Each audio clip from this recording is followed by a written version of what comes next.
창세기 말씀을 주시는 것 같아요. 어떻습니까, 여러분? 요즘 창세기 말씀 묵상하시면서 어떻게 큰 은혜를 받고 계세요? 네, 말씀 묵상하시는 분들이 많은 것 같아요. 네. 저는 지난 주간의 말씀들 중에서 특별히 제 마음속에 많이 와닿았던 말씀들이 바로 예배에 관한 말씀이었습니다. 몇 번을 거듭해서 하나님이 예배에 관해서 말씀하시는 것 같았어요. 하나님께서 정말 우리 예배를 정말 받기를 간절히 원하시는구나, 그런 마음이 아주 강하게 들었습니다. 어떤 말씀에서 그런 마음이 들었냐 하면, 제일 첫 번째는 창세기 1장 1절이에요. 창세기 1장 1절 다 아시죠? 같이 한번 읽을까요? 시작. 태초에 하나님이 천지를 창조하시니라. 아멘. 자, 창세기 1장 1절 말씀은 태초에 하나님이 천지를 창조하셨다는 말씀이죠. 근데 이 말씀이 저에게는 단순히 태초에 이 천지를 누가 창조했느냐, 이런 정보를 주는 걸 넘어서서, 봐라, 내가 온 세상을 창조했다. 그렇기 때문에 나는 모든 피조물로부터 경배받기를 원한다. 나는 경배를 받으실 하나님이다. 이렇게 말씀하시는 것처럼 그렇게 들려지더라라고 하는 거죠. 여러분, 그 창세기 1장 말씀을 읽어보면 하나님이 첫째 날, 둘째 날, 셋째 날 이렇게 쭉 뭐 창조하셨는지 나오잖아요. 네 번째 날 가면 무엇을 창조하셨다고 기록하고 있냐 하면 해와 달과 별을 창조하셨다, 그렇게 기록하고 있어요. 여러분, 우리는 그 말씀을 통해서 분명히 알 수 있는 건 무엇입니까? 해와 달과 별은 하나님의 피조물이지 경배의 대상이 아니다라고 하는 걸 분명히 보게 되죠. 여러분, 그런데 이 사실을 모르고 얼마나 많은 사람들이 이제 새해가 밝으면 새해 첫 번째 때는 해보려고 그 해맞이, 해돋이 가서 자기의 소원 성취를 위해서 얼마나 많이 기도하고 해요. 여러분, 우리의 기도는 떠오르는 해가 들어주는 것이 아니고, 오늘도 우리 가까이에서 우리의 기도를 친히 들으시고 응답하시는 하나님이 들어주시는 줄로 믿으시길 바랍니다. 하나님이 들어주시는 거지 해나 달이 들어주고 응답하는 게 아니라 말이죠. 여러분, 그렇습니다. 아무리 해가 신비롭고 달이 신비로워도 하나님의 창조하신 피조물에 불과하지, 우리의 찬양과 경배를 받으시는 분은 오직 창조주 하나님밖에는 없는 줄로 확실히 믿는 저와 여러분 될 수 있게 되기를 축복합니다. 그래요. 그래서 오늘 우리는 주님 앞에 나와서 우리 하나님의 이름을 부르며 예배하는 것이죠. 창세기 1장 1절 말씀을 통해서 나는 모든 피조물로부터 예배받기를 원하시는 하나님이다. 두 번째는 창세기 4장 말씀이었습니다. 창세기 4장 말씀은 우리가 너무 다 잘 아는 말씀이죠. 바로 가인의 예배, 아벨의 예배에 대해서 말씀하시는 내용이죠. 하나님이 누구 예배는 기뻐 받으셨다고요? 아벨의 예배는 기뻐 받으셨고, 누구 예배는 안 받으셨다? 가인의 예배는 안 받으셨다는 거예요. 우리는 거기서 분명히 알 수 있는 게 뭐냐 하면, 하나님께서 아무런 예배나 다 받으시는 분이 아니다. 아무리 예배를 드려도 기뻐 받는 예배가 있는 반면에 받지 않는 예배가 있다. 우리는 거기서 분명히 그걸 알게 됩니다. 우리 하나님은 정말 하나님이 기뻐하시는 예배를 너무나도 원하시는 하나님이다. 사랑하는 여러분, 다시 한번 축복합니다. 오늘 우리의 예배가 가인의 예배 되지 않고 하나님 기뻐 받으실 만한 아벨의 예배로 드려줄 수 있게 되기를 주님의 이름으로 축복합니다. 그래서 우리가 하나님 앞에 그런 아벨과 같은 예배를 드릴 때 그 예배 가운데 임재하여 하나님이 복을 주신다고 성경이 약속하고 있어요. 자, 출애굽기 20장 말씀을 한번 같이 읽겠습니다. 시작. 내게 토단을 쌓고 그 위에 내 양과 소로 내 번제와 화목제를 드리라. 내가 내 이름을 기념하게 하는 모든 곳에서 내게 임하여 복을 주리라. 아멘. 하나님 뭐라 그러세요? 자, 내가 내 이름을 기념하는 모든 곳에 임하여 복을 주시겠다고 하나님이 약속이에요. 그러니까 하나님의 이름을 기념하는, 하나님의 이름을 영화롭게 하는 그런 진정한 예배가 있는 모든 곳에 하나님이 임재하신다. 할렐루야. 여러분, 오늘도 우리가 예배 시작하면서 우리가 간절한 기원의 찬양을 드렸잖아요.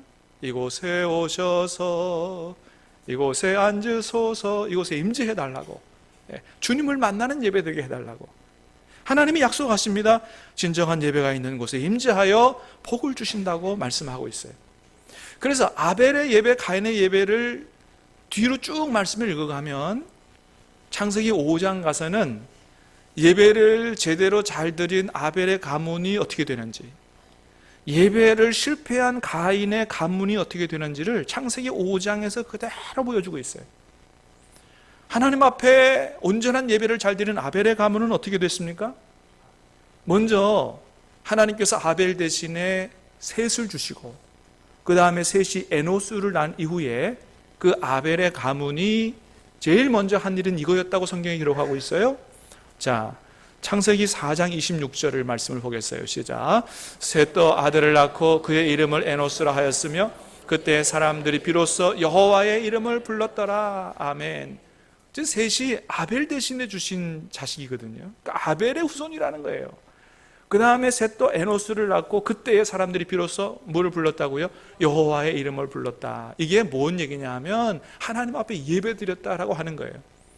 아벨의 가문답잖아요. 사랑하는 여러분, 저와 여러분이 가문이 저와 여러분의 믿음을 계승하고 하나님 앞에 예배하는 가문 될 수 있게 되기를 축복합니다. 그래서 그 가문을 하나님이 축복하시는데 창세기 5장의 아벨의 족보를 쫙 보면 거기에서 누가 나오느냐? 죽음을 보지 않고 하나님의 나라로 간 에녹이 나와요. 자식을 낳고 300년 동안 하나님을 동행한, 하나님을 기쁘시게 했던 증거를 받았던 에녹이 나오고요. 그 이후에 또 누가 나오냐 하면 온 세상이 물로 심판을 받는 가운데서도 믿음으로 자기의 모든 가족들을 구원하고 새로운 인류의 조상이 된 노아가 그 가문에서 나오는 거예요. 반면에 여러분, 가인의 가문은 어떻게 됐어요? 먼저 가인은 예배에 실패했기 때문에 하나님의 은혜와 복을 받지 못했습니다. 마음속에 하나님 주시는 기쁨과 평강이 없는 거예요. 그러니까 집에 가서 한 일이 뭐냐? 동생을 때려 죽인 것입니다. 여러분, 저와 여러분의 마음속에 예배로부터, 예배 가운데서 받는 은혜와 기쁨이 충만하게 임함으로 말미암아 우리 주변에 있는 모든 사람들을 살릴 수 있게 되기를 축복합니다. 하나님이 주시는 은혜와 능력으로 그게 가능한 거거든요. 근데 은혜와 복을 못 받으니까 마음에 기쁨도 없고 평안도 없고 짜증스러운 일 뿐이고, 그렇게 되니까 어떻게 되는 거예요?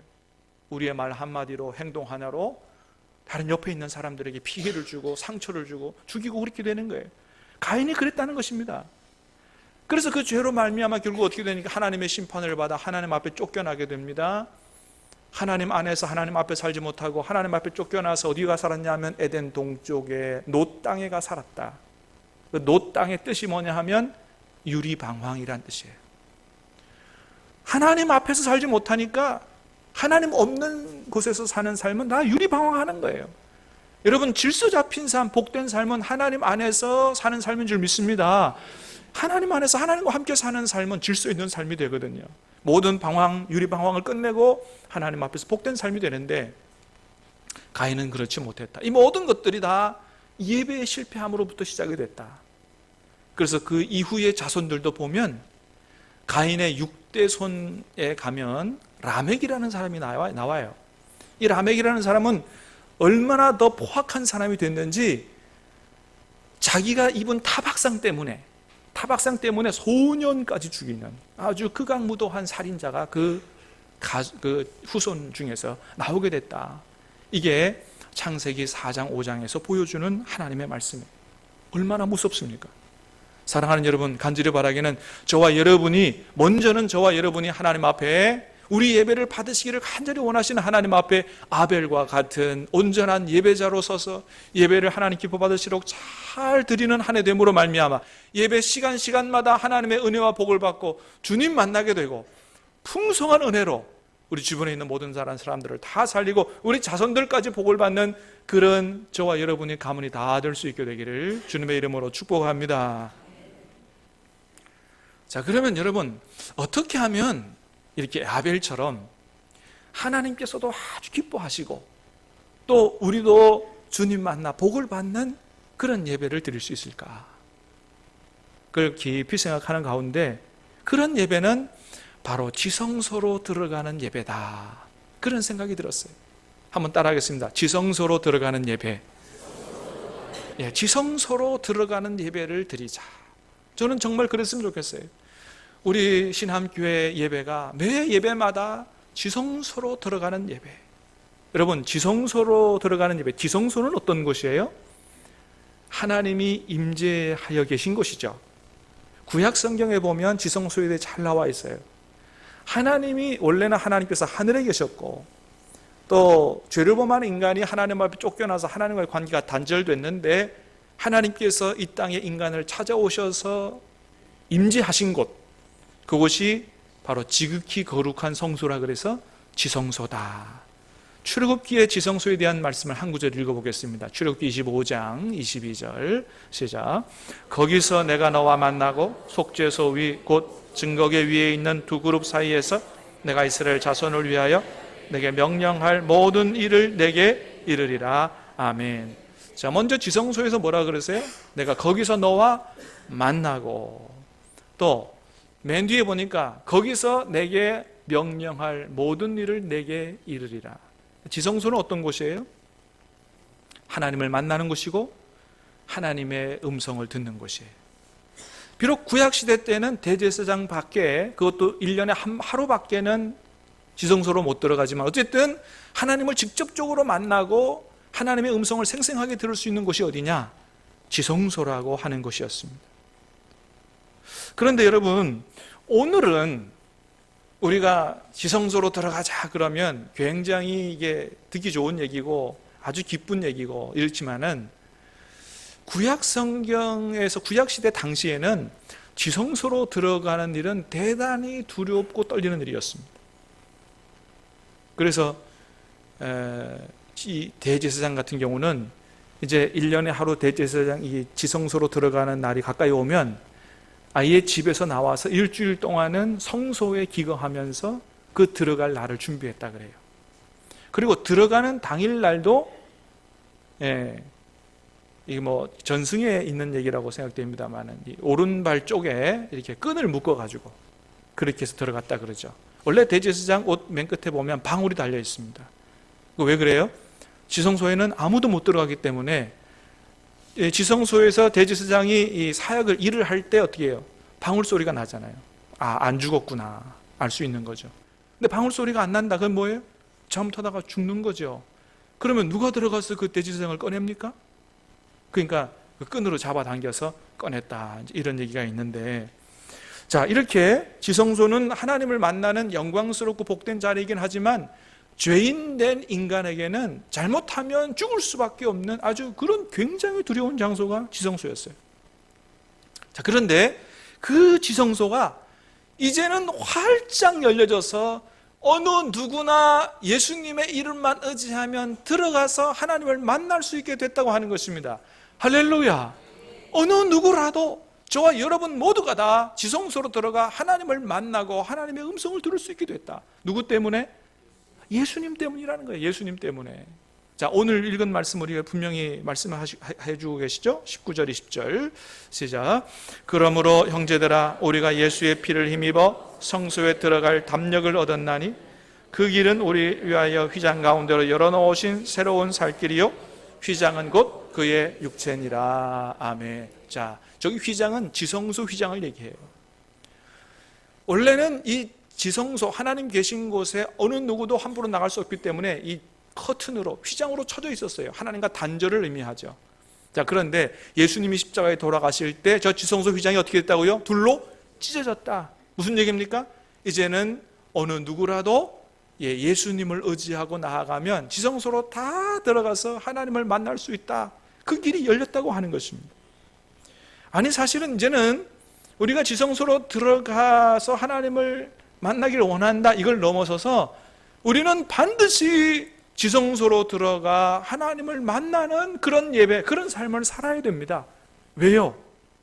예수님이 십자가에 돌아가신 이유와 목적이 바로 이제는 대제사장 한 사람만이 아니고 누구라도 구원받은 하나님의 자녀, 하나님 백성은 누구라도 지성소로 다 들어가 하나님을 직접 만나고 하나님의 음성을 듣도록 그렇게 하셨기 때문에, 그걸 위해서 죽으셨기 때문에 우리는 반드시 그렇게 해야 된다고 하는 것이. 여러분, 그래서 우리가 이 예배를 시작하면서 제일 앞부분에 하는 게 뭐예요? 우리 죄를 하나님 앞에 자백하는 거잖아요. 왜 그렇게 하는 거예요?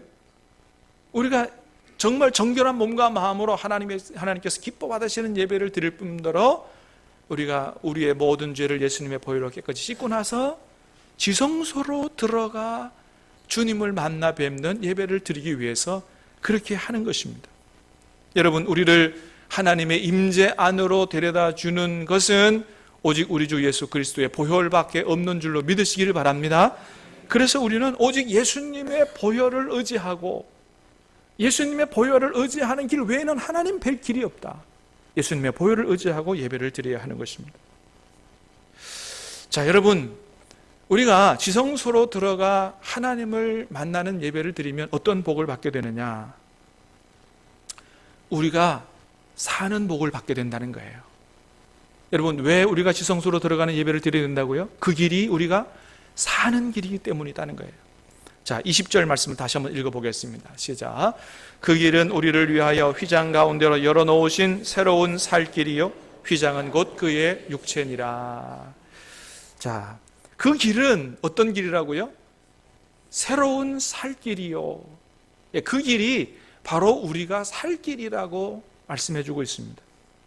여러분, 그렇습니다. 지성소로 들어가 하나님을 만나고 하나님의 음성을 들을 때 우리 영혼이 살아나게 되고 우리 인생이 살아나게 된다고 하는 것입니다.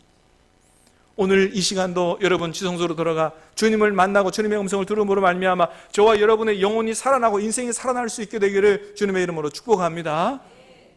이사야 6장에 보면 이사야가 우시야 왕이 죽던 해에 굉장히 큰 슬픔을 가지고 하나님의 성전으로 갔습니다.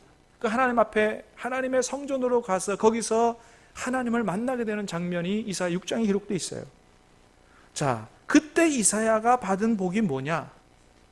그 마음속에 있는 슬픔을 온데간데 없고 모든 죄를 용서받고 하나님을 만나고 주님의 음성을 듣고 새로운 사명을 받고 새롭게 출발하는 그런 복을 받게 된 것을 보게 됩니다. 자, 이사야 6장의 말씀 5절, 6절, 7절 시작. 그때 내가 말하되 화로다 나여 망하게 되었도다. 나는 입술이 부정한 사람이요 나는 입술이 부정한 백성 중에 거주하면서 만군의 여호와이신 왕을 배웠음이로다 하였더라. 그것을 내 입술에 대며 이르되 보라 이것이 내 입에 닿았으니 내 악이 제하여졌고 내 죄가 사하여졌느니라.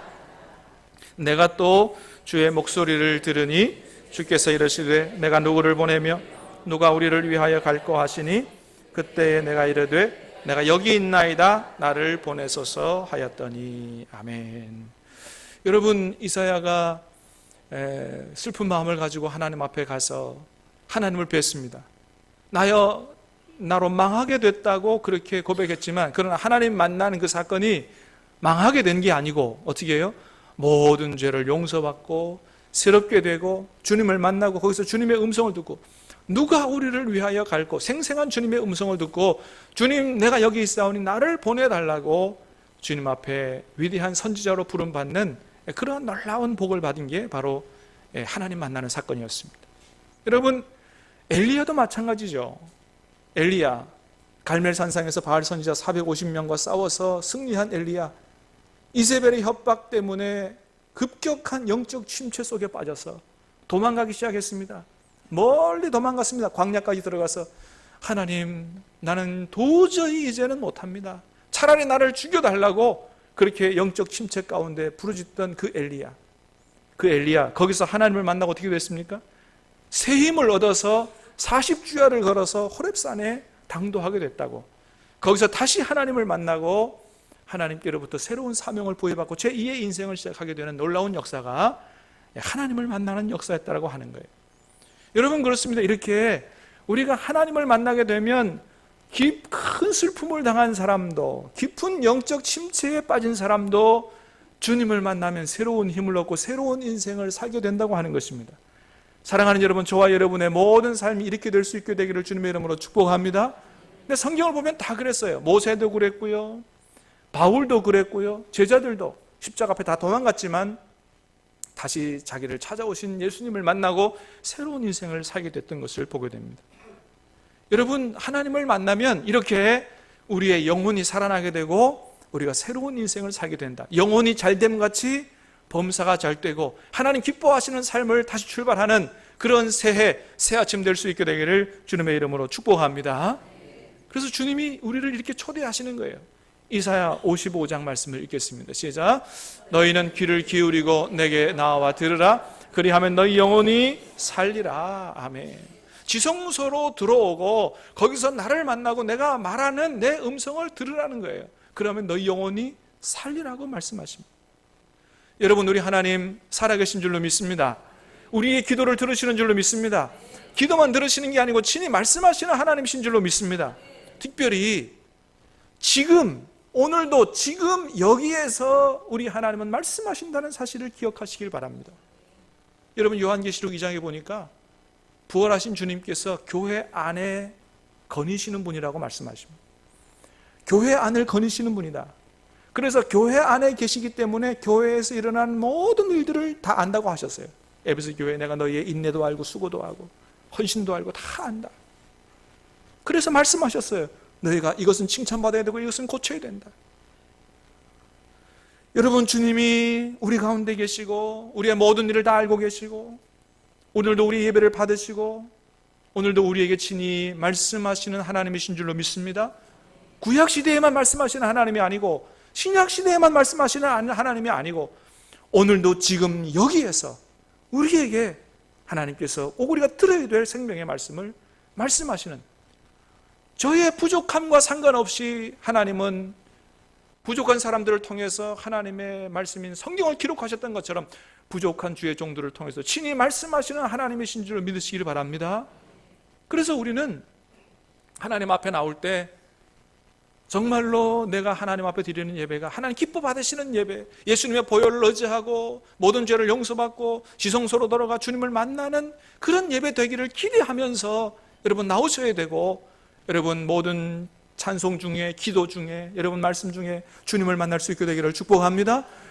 그래서 설교 전체의 내용을 기억하지 못한다 할지라도 오늘 살아계셔서 나에게 말씀하시는 그 하나님의 음성을 듣는 게 중요한 거예요. 여러분 개개인에게, 우리 교회 전체에게 말씀하시는 그 한마디 하나님의 음성을 들을 때 우리 영혼이 살아나게 되고 새 힘을 얻게 되고 우리는 새롭게 출발할 능력을 얻게 되는 줄로 믿습니다. 그렇습니다. 자, 그러면 우리가 그런 예배를 위하여 어떤 자세로 예배를 드려야 될까?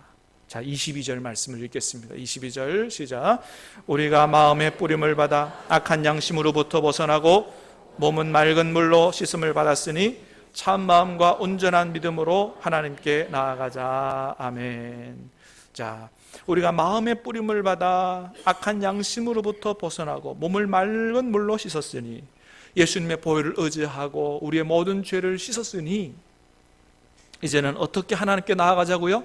참 마음과 온전한 믿음으로 하나님 앞에 예배드리며 나아가자는 거예요. 참 마음을 가지고 나아가자. 사랑하는 여러분, 오늘 저와 여러분의 마음이 하나님 보시기 기뻐할 만한 참 마음 될 수 있게 되기를 축복합니다.